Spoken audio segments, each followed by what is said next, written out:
Tatanong lang ako, sir. Dahil bobo ka, paliliwanag ko sa'yo. Malaking isda na bingwit mo. Butete ka lang kung kukumpara sa kanya.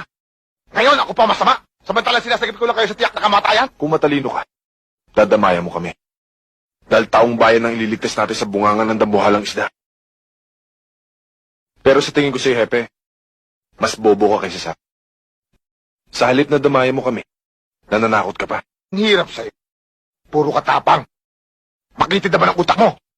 Di mo na ako narespeto. Baka nakakalimutan mo. Ako pa rin ang happy rito. Oo, happy pa rin kita. Kung nangihinayang ka sa buhay ko, salamat. Pero tanda mo, kapag napatunayan ko nakasama ka sa mabawang hininga na lilinisin ko, isasara ko ng permanenteng bunganga mo. Pati butas ng ilong mo, tatakpan ko ng bala.